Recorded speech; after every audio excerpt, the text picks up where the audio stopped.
Vitamin C plays an important role in keeping us healthy. Most mammals produce it in their livers, so they never suffer from a lack of it. Curiously, however, some mammals such as humans and apes cannot do so. What happens when you lack this important vitamin? You might see black and blue marks on your skin. Your teeth could suffer too. The pink area around them might become soft and bleed easily. These are just a couple of good reasons to eat plenty of fresh fruit.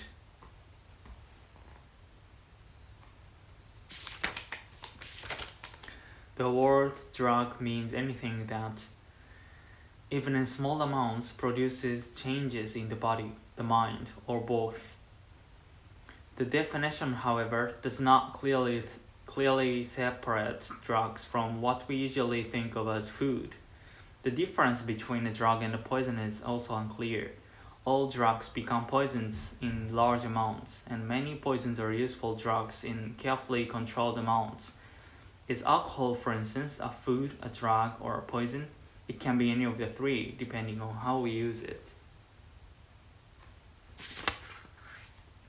Green tea has a long history in Japan and strong ties with Japanese culture. Because of this, one might think that green tea comes from a plant unique to Japan. However, all tea, no matter what its color or taste, comes from the same plant. Then what causes the differences in taste and color? They are in fact the result of different ways of growing the tea and treating it after it is picked. Wolves have an interesting way of raising their young. When a female wolf is ready to give birth, she digs a hole. Within this hole, she has her babies. While she is taking care of these babies, other wolves bring her food.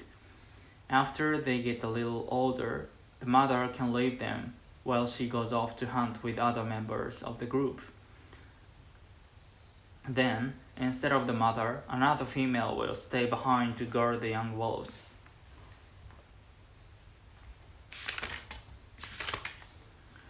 Physical gestures may have different meanings in different cultures, and misunderstanding these signals can sometimes be embarrassing.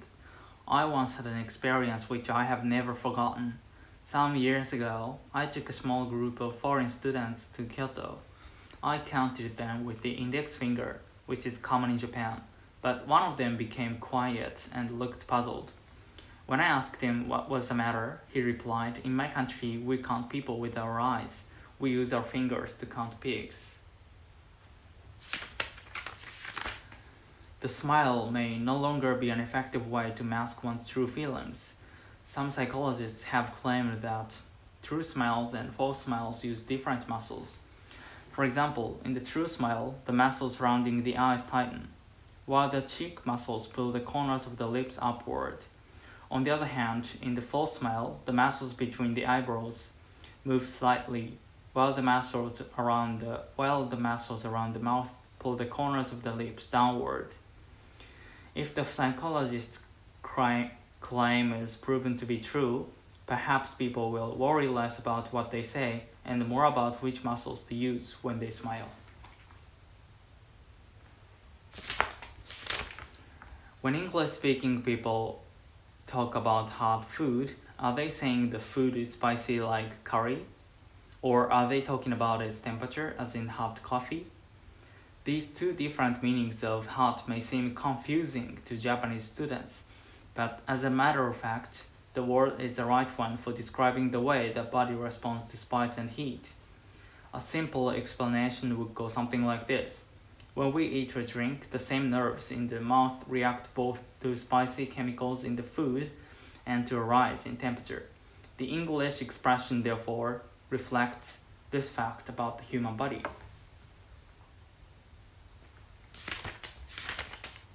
Western clothes have buttons on the right for men. This is convenient because the majority of men are right-handed. It is easier for them to use the right hand when buttoning up. Why, then, do women's clothes have buttons on the left, even though most women are also right-handed? Is this a kind of discrimination? In fact, there is a reason why women's buttons are on that side. In the past, buttons were quite expensive and only very rich people could afford them. Women in such wealthy families have servants who dress them. Therefore, to make it easier for the servants, buttons were put on the left. The color purple has often been regarded as a symbol of wealth and power, but the dye used to produce it did not have an elegant beginning. An ancient people living along the coast of the Mediterranean Sea first discovered how to make the dye from murex snails, small sea animals with hard shells.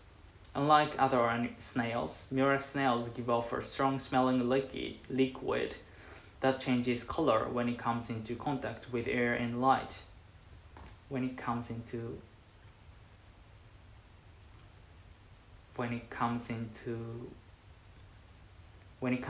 contact with air and light.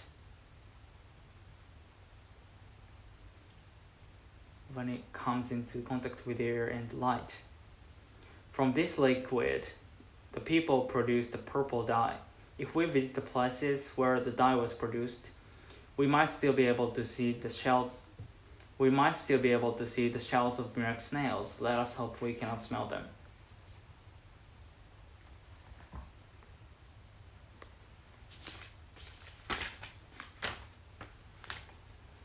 In August of 1771, Joseph Priestley put a small branch of mint into a transparent closed space with a candle that burned out the air until it soon went out.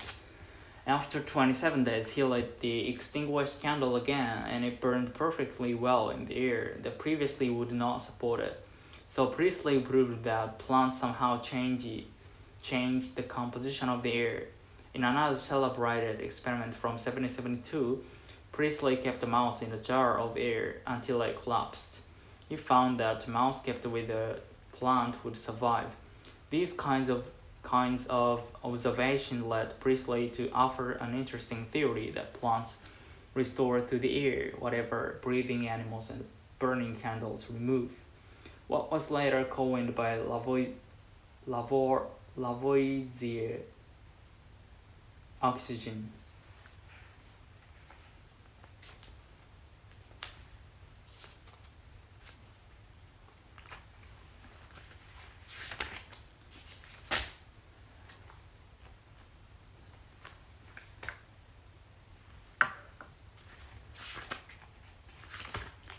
When she was 26 years old, Agatha Christie left home one foggy night and disappeared.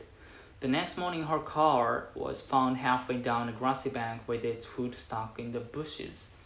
The police found her fur coat in the car, but there was no sign of her. What they suspected was attempted suicide because her marriage was seriously troubled at the time. Despite the extensive police search of the whole area, there were no clues to her whereabouts. But then, 11 days after her disappearance, the head waiter at the hotel in North Yorkshire noticed that one of the female guests looked similar to the newspaper photos of the missing novelists.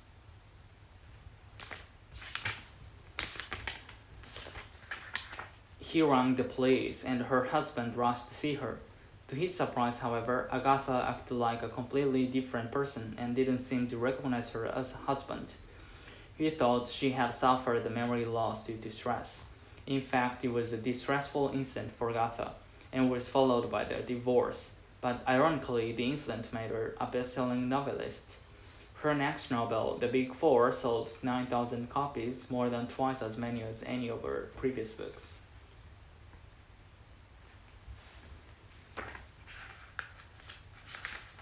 Have you ever thought about the skin does for us? Have you ever thought about what skin does for us? Most of us are aware that skin protects us from liquid, heat, cold, dirt, and bacteria, but that is not its only job. For instance, the skin is where our bodies make the vitamin D that we need. Another function has to do with the sense of touch. Without that sense, we could not feel any difference between rough and smooth surfaces. Skin can even help us determine if someone is sick. The wrong color, slightly gray or very pale, may be a sign of disease. Skin may reflect a person's mental state, too. Unusual sweating, for example, may be a sign that the person is nervous or under stress. Genes, the basic parts of cells which are passed down from parents to children, may have something to do with human behavior. In an experiment, scientists put flies into a glass tube and placed a light at the end of it. Some of the flies began flying toward the light, some began walking, and some did not move at all. On the basis of the flies' actions, they were separated into different groups: flies that love light, flies that like light, and flies that like the dark. The researchers found that these three groups of flies had variations in a particular set of genes. This suggested to the researchers that the variations in these genes might explain the differences in the flies' behaviors. If genes influence behaviors in flies, why not in humans too?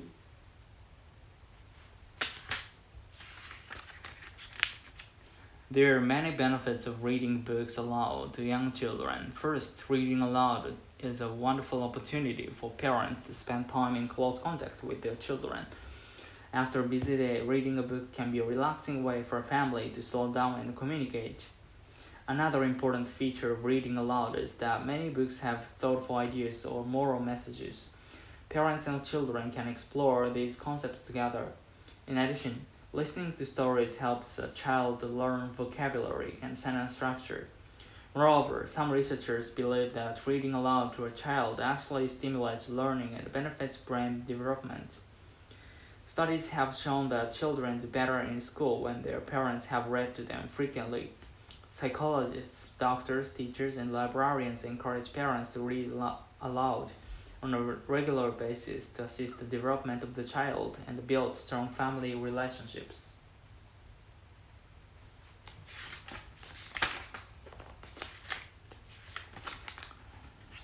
Every day, millions of people in offices, supermarkets, and factories worldwide hear background music.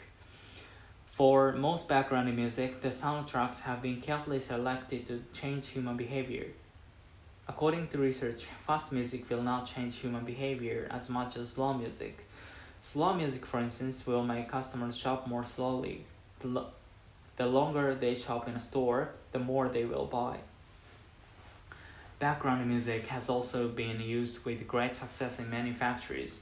Fast music does not make employees work faster as some had expected, nor does slow music make them work slower. The main effect of background music is that it reduces work-related stress and helps employees stay interested in their work.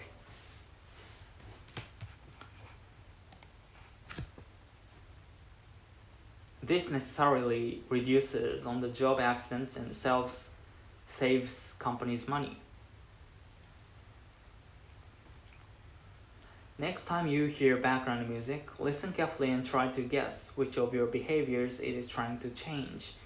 Chances are that you too are somehow being influenced by background music.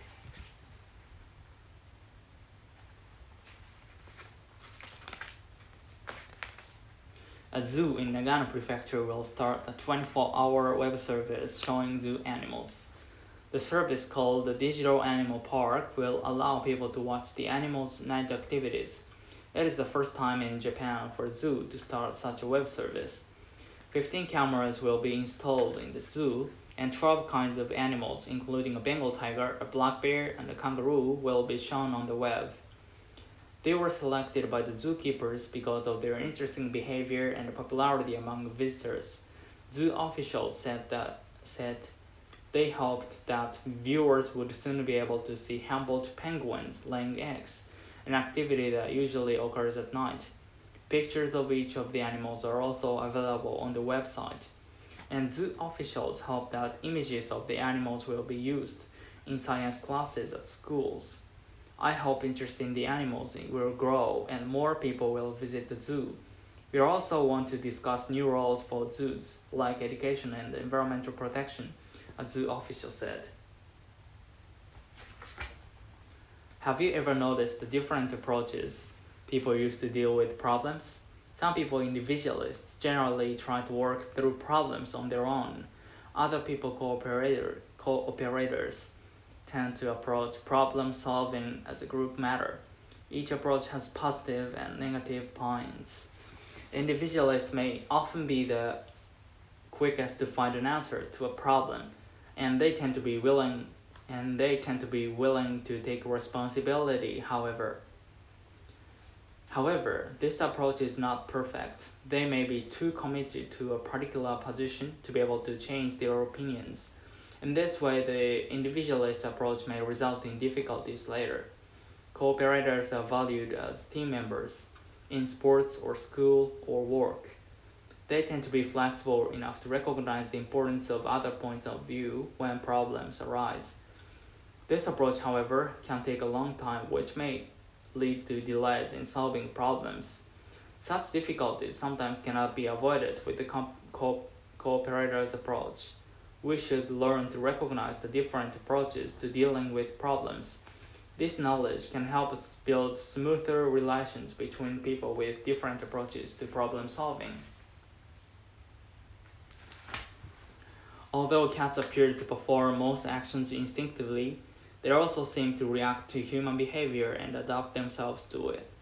For instance, some cats behave as if they understood their owner's feelings. One cat owner told of the time when she lay crying and exhausted on her bed, and the cat put its front leg around her head and comforted her. Cats also sometimes appear to be able to understand the function of many of the things human beings use. For example, some cats, when they bring a captured bird or mouse into the house, put it on a plate or in a dish. There are also cats who know how to open the door by turning the handle. Furthermore, a lot of cats seem to understand what their owners say. A writer tells a story of her cat who used to sleep on top of her word processor. At first, when the cat's tail got in the way of the screen, the owner would push its tail away and say, "Move your tail, please." Eventually, she didn't have to push the tail, but only had to tell the cat to move it. Children absorb parental worries, often without our even knowing it. It's worth becoming aware of how often we make statements beginning with the words "I'm afraid," or "maybe it won't," or "I'm worried that." If children are routinely exposed to fearful comments, they are likely to develop an apprehensive attitude. Expectations are molded through repetition, and negative thinking can quickly become circular. We all know people who have become caught in this kind of negative situation. I expect the worst, and the worst always seems to happen to me. Unfortunately, today's parents have more serious fears for their children than ever before. We face the problem of figuring out how to protect and warn our children against danger without causing unnecessary anxiety in them. For example, we want our children to be cautious with strangers, but not to assume that every person they don't know is hostile or out to do them harm. We want them to stay in our eyesight, but not feel at risk if we aren't by their side. It's a challenge to raise self-confident kids and at the same time do our best to keep them out of harm's way. English is a language with an enormous number of words, but how many English words are there? Most dictionaries used by college students have about 200,000 words, while most full-length dictionaries have about 300,000 to 600,000. Meanwhile, an organization called the Global Language Monitor positively claims that there are exactly 988,968 English words. But counting the number of words in English is not an easy task. First of all, many words that we use in English today were originally words in other languages. Should the words sushi or tsunami be considered English words now that they are frequently used? Then there is the question of words that were used a century ago but are no longer used today. Should they be counted too? What about words that are only used in certain regions of a country? And the list of questions goes on. Should we count the verb, the adjective, the noun, and other forms of a word as separate words? In other words, would drive, driving, and driver be counted as separate words? Should a compound word be counted as one word, or should each of the words in it be counted separately? How about the huge number of technical and scientific terms? Finally, to add to the difficulties of counting words, we need to consider new words that are being created all the time. The constantly changing nature of language is frustrating for anyone trying to count words, but this is also what makes language so interesting. English, like other languages, always offers something new to learn. There is much debate on the origin of the game of football. The Japanese and Chinese claim to have invented a sport similar to modern soccer many centuries ago. Both established in roughly 1004 BC, Kemari and its Chinese version Tsuchu vie for a position as the oldest soccer-like sport. In comparison to modern soccer, the Japanese game of Kemari was a game that used a large ball stuffed with sawdust. This version used a field which was set up by choosing 4 trees. These trees were usually cherry, maple, pine, and willow. Many large houses in Japan would grow these trees to make a field for Kemari. Kemari was normally played with 2 to 12 players. China's version Tsuchu involved players hitting a leather fur stuffed ball into a small hole. As in soccer, no player could use his hands during play. It was considered an honor to be part of a team. The first international soccer or Tsuchu match is believed to have been held in China around 50 BC. The emperor of the Han Dynasty was an avid early player and fan of Tsuchu. This spread the popularity of Tsuchu all over China. Some people in China claim that it is even possible Tsuchu could go back to 5000 BC. The British claim that soccer was created in the 8th century in Britain. It was not a recreational sport at the time, but a war game. It was a violent game, and serious injury and even death were not uncommon. It was not until 1815, when Eton College set up a series of rules for the game, that it became a less violent sport. At the time, colleges began to play using similar rules. In 1848, the rules were set by Cambridge University. In the Cambridge rules, shin kicking and carrying the ball were forbidden. This is where rugby and soccer developed into 2 different sports.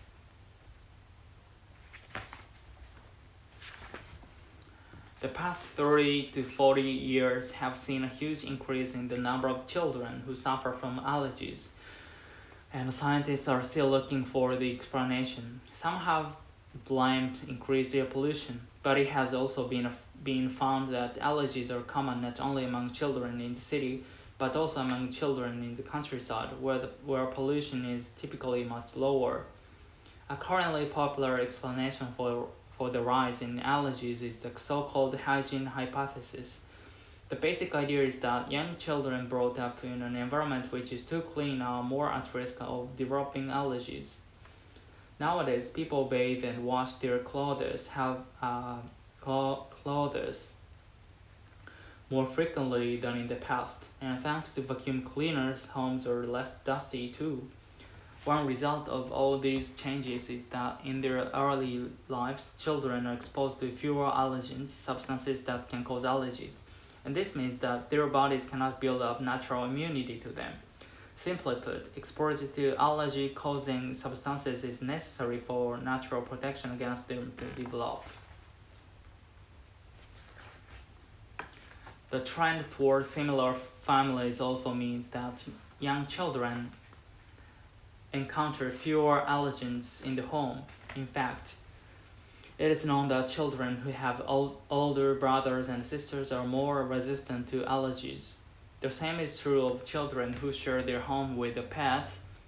Such children are much less likely to develop the very common allergy to cat or dog hair, for example. Scientists agree that being exposed to a wide range of allergens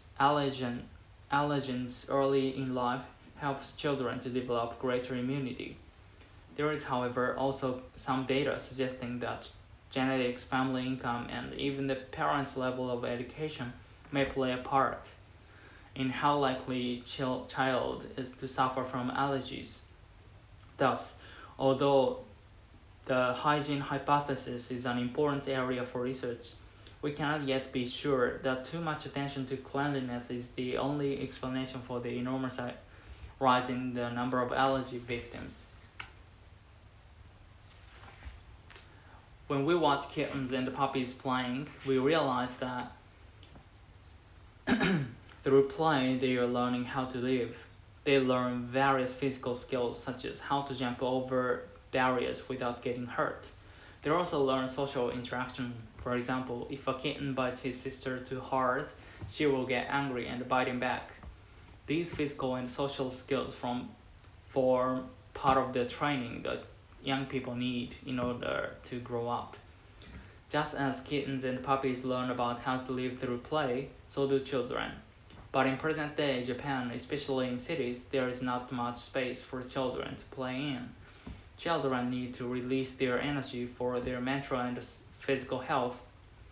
They need space, especially outdoors, so that they can run, jump, and yell.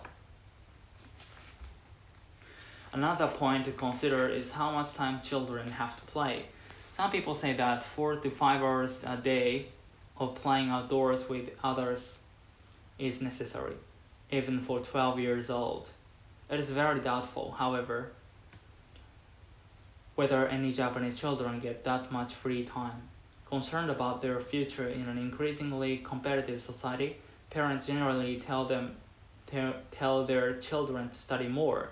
Very few would tell them to go out and play. What do their children do at home when they are not studying? They tend to spend time by themselves. They play video games or watch TV, for instance. These activities do not teach them how to get along with others. This can only be learned through playing with other children. They need to play without being told what to do by adults in order to learn about leadership and group harmony on their own. Outdoor space is particularly suitable for this purpose. Children need a proper outdoor environment where they can freely spend their time playing with friends. A basic rule of medical science is that no human life should be used for the benefit of another. Some people are against human cloning and related techniques for this reason. In cloning, an egg cell is used to develop ordinary cells. The opponents of cloning insist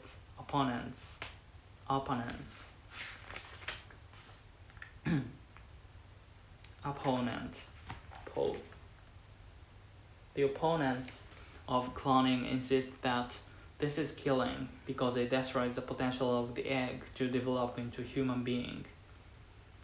Other people oppose cloning because at this stage it is unreliable. In animal experiments, for example, success rates are very low. Still, others are concerned about the future that cloning might bring about. They are afraid that cloning will lead to the production of human beings for body parts. They also fear that cloning might lead to attempts to create superior humans. Not everyone is against human cloning. However, some people support cloning if it is for the purpose of medical treatment, although they oppose the cloning of babies. The medical benefits of cloning and related techniques, they argue, could be huge.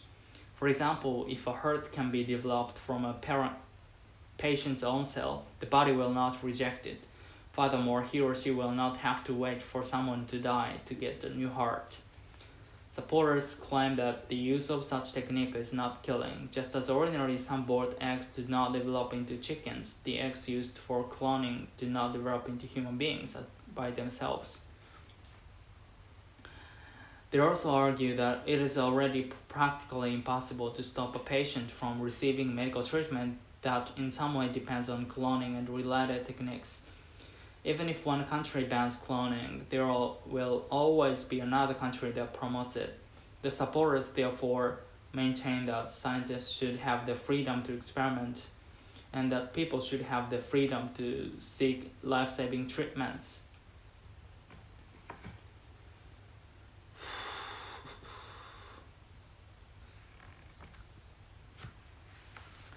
In other words, they feel that cloning should be continued unless it is clearly shown to be harmful. The debate over this issue is likely to go on for some time.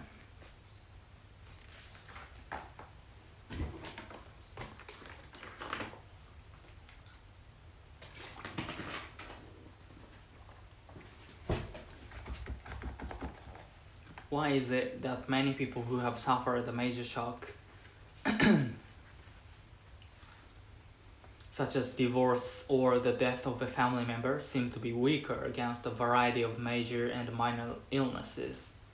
One common idea among psychologists has been that people could deal with suffering more effectively if they were able to understand and accept it. Indeed, many experts emphasize the value of expressing thoughts and feelings associated with upsetting events. Recently, a team of medical researchers investigated the links between describing psychologically painful events and long-term health. In one experiment, healthy college students were asked to write about either personally disturbing experiences or ordinary topics over a period of 4 days. In the months afterwards, students who had chosen to reveal their inner thoughts and feelings in their writing visited the health center for illness much less often than those who had written about everyday topics.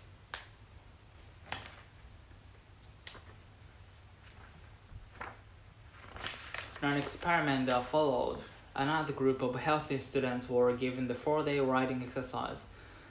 Some chose to write about highly personal and upsetting experiences, including loneliness, problems with family and friends, and death. When questioned immediately afterwards,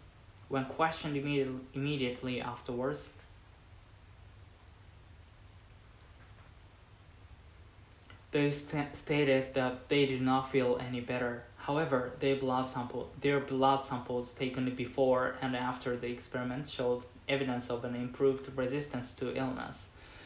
The white cells that fight off bacteria and viruses had increased their reaction and sensitivity.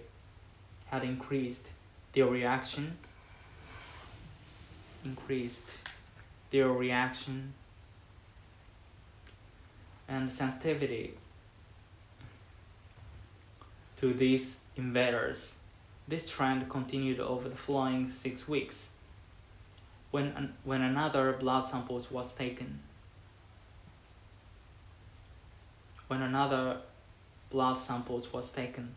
individuals who showed the best results were those who wrote about topics that they had actively refrained from telling others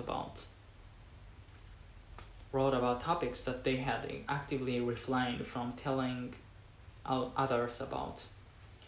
The researchers propose that failure to face up to painful experience can be a form of stress itself and can increase the possibility of illness. It follows then the actively dealing with a major shock makes possible its understanding and acceptance. The answer is not to suffer in silence. It may not always be possible to talk about personal problems, but writing them down will help the body to fight disease in the long run. When it comes to eating, the United States has a lesson to learn from France.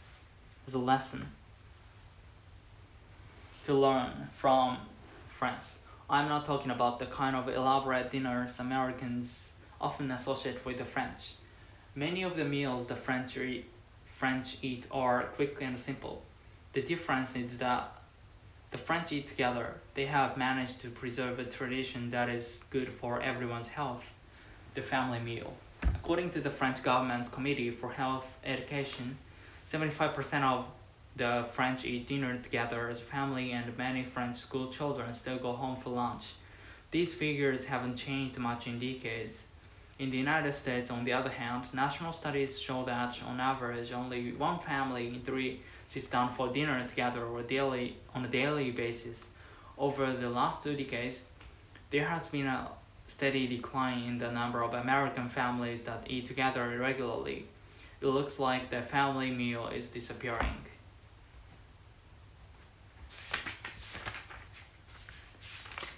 How and why did the family meal start to disappear in the United States? My friends in the United States have various explanations why meals together aren't an option for their families. Parents and children lead hectic lives, and there just isn't time for a sit-down meal. Kids' sports schedules run on into dinner hour. After a long day at work, parents are too tired to cook. Teenagers are off on their own after school. Everyone likes different foods, they say. So what is the point of eating together? Yet study after study shows that having meals together as a family is good for both adults and children. A University of Michigan study found that mealtime at home was the single strongest factor predicting better achievement scores and fewer behavioral problems for children.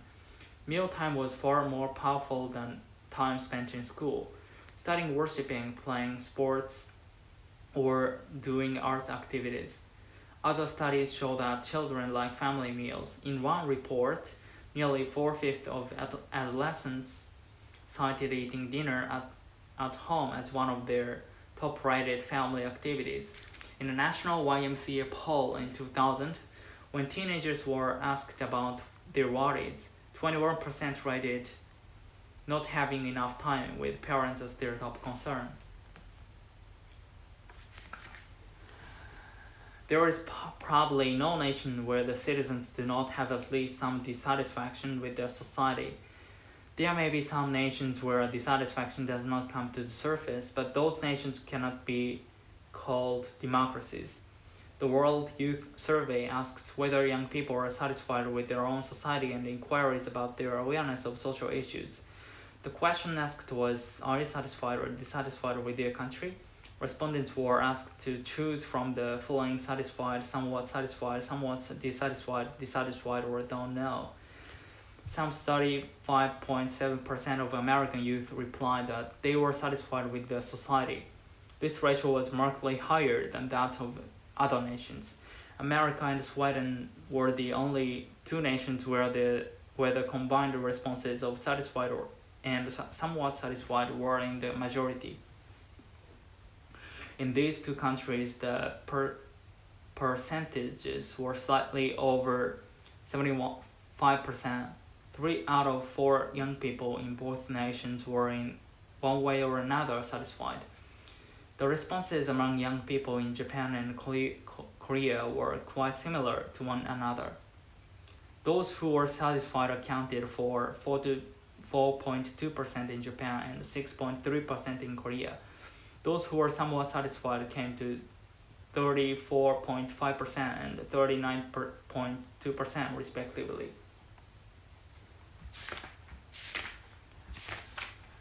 The country with the largest number of dissatisfied respondents was Germany. Close to 30% of young people there shared this opinion. Combined with the somewhat dissatisfied group, they accounted for more than 65%. The survey also asked what problems their country faces. The top answer among Japanese and German youth was, it is difficult to find a job, and many people are unemployed. The top answer in the US and Sweden was, people are discriminated against by race. The top answer in Korea was, there are gaps in income and occupation among people with different educational backgrounds. The responses of these young people would seem to accurately reflect the issues that those nations are confronting. A society in which everyone can live happily may be called a utopia. However, a utopia is no more than an ideal society within the imagination. Furthermore, the Greek root of the word means nowhere, a place that does not exist. And yet, the possession of a sensibility that can imagine, and yet the possession of a sensibility that can imagine a world where everyone is happy is a special privilege of young people alone.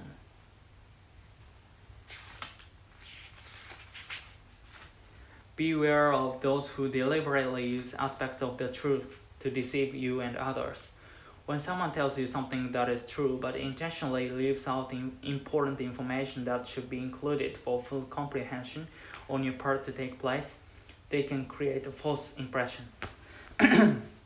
For example, an acquaintance might tell you, "I just won $100 in the state lottery and it was fantastic when I took the $1 ticket back to the store and turned it in for $100. This woman's a winner, right? Maybe, maybe not." In fact, you later learn that she had purchased not one ticket, but instead 200 for this specific lottery. And only one of these a winner. Eventually, you realize this woman who you thought was lucky or fortunate is in fact a huge loser. Although she didn't say anything false, she clearly left out important information and likely did so on purpose. That's called half-truth, which is not technically a lie, but it's just as dishonest.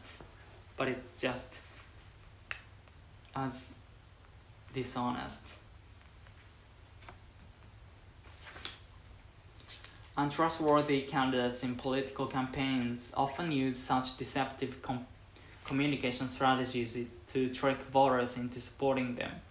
Let's say that during Governor Smith's last term, her state lost 1 million jobs but gained 3 million new ones.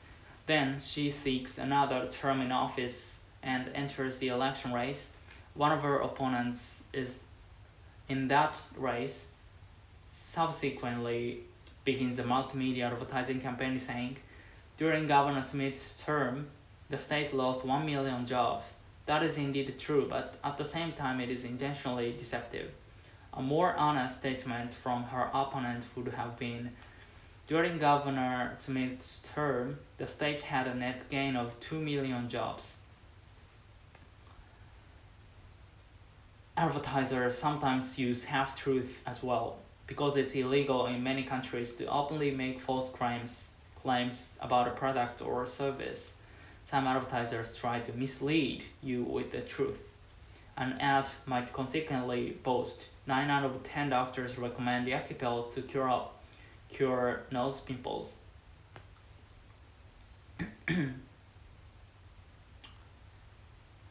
This is also a factual statement, but one which deliberately fails to mention that only 10 doctors were asked about Yaki pills, and 9 of these actually work for the Yaki Corporation.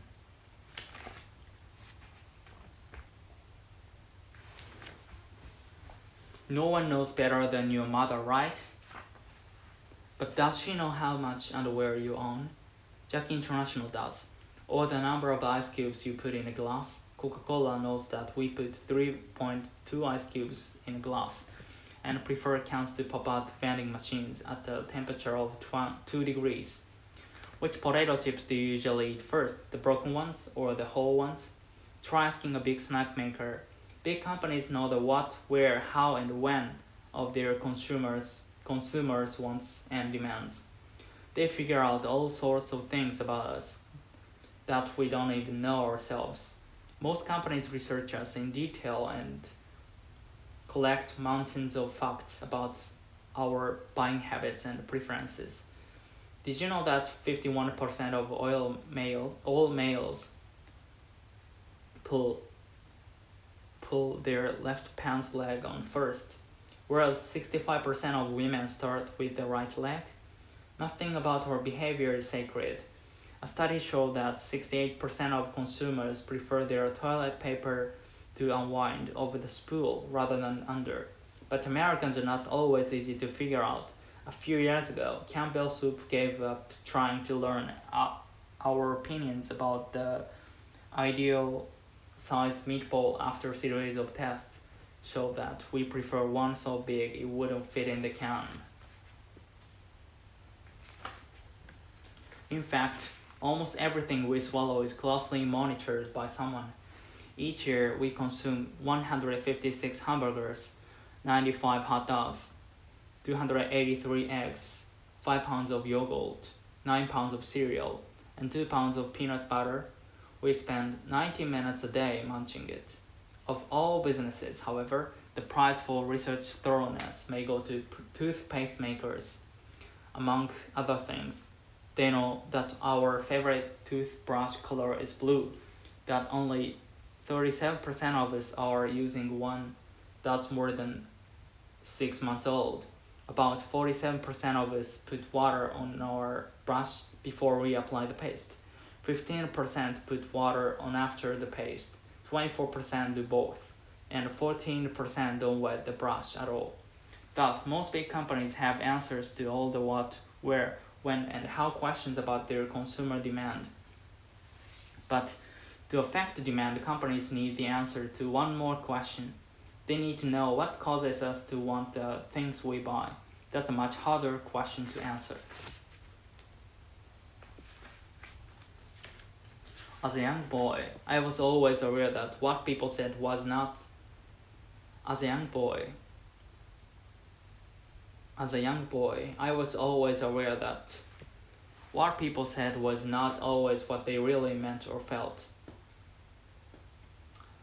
I also knew that it was possible to get others to do what I wanted if I read their real feelings and responded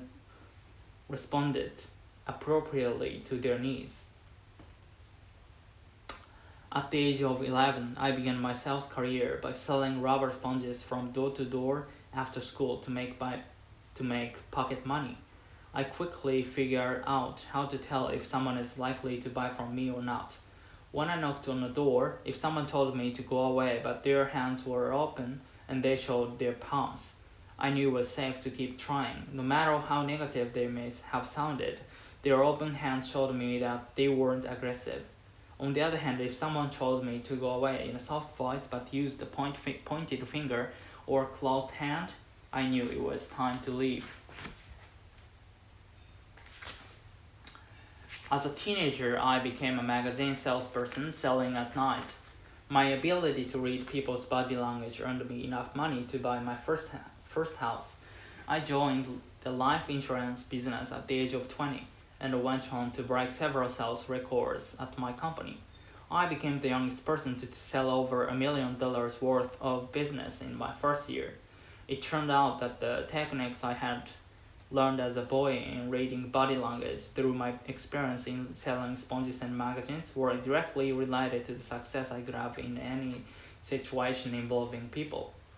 Most researchers now agree that words are used mainly for giving information, while body language is used for communicating attitudes and feelings. In some cases, however, body language can be used as a substitute for verbal messages. Reading body language is a skill that can be learned because in any culture, words and body movements occur together in highly predictable patterns. Thus, a well-trained person can tell what movement someone is making simply by listening to what he or she is saying. A person who is trained to read body language can also guess which country someone is from just by watching his or her gestures. Touching is the language of physical intimacy. Because of this, touch can be the most powerful of all the communication channels. In May 1985, Bridget Gurney was trapped for 6 hours beneath a collapsed construction crane in New York City. Throughout her ordeal, she held the hand of a rescue worker who stayed by her side as heavy machinery removed the tons of twisted wood steel from her crushed legs. A stranger's touch gave her hope and the will to live. Touch appears to affect the sexes differently. Women sometimes react much more favorably to touch than men. In an interesting study, psychologists asked a group of nurses to lightly touch a patient once or twice shortly before the patient underwent surgery. The touching produced a strongly positive reaction but only among women it appeared to lower their blood pressure and anxiety levels, both before and after surgery. For men, however, the touching proved to be very upsetting. Their blood pressure and anxiety levels both rose. The psychologists suspect that because men are taught to be more stoic, that is, to hide their feelings and to ignore their fears, the touching rattled them by reminding them that life is fragile. How do you feel about touching and being touched? Salespeople think they know. Research shows that it is harder to say no to someone who touches you when making a request, but not everyone is happy about being touched by a stranger. Think about your own comfort level when you find yourself in a crowd. Are you relaxed? Are you relaxed and loose, or does physical contact make you feel awkward and tense? In some situations, we can't help touching each other. Take a crowded elevator, for instance. Normally, people stand shoulder to shoulder and arm to arm, accepting such close contact without complaint. The rule seems to be touch only from shoulder to elbow, but nowhere else. Even though the Japanese are regarded as a non-touching society, their crowded cities force them to be jumped into subways and trains. Edward T. Hall, an anthropologist, said the Japanese handle their uneasiness about being packed into public places by avoiding eye contact and drawing within themselves emotionally, thus touching without feeling. Touching without feeling.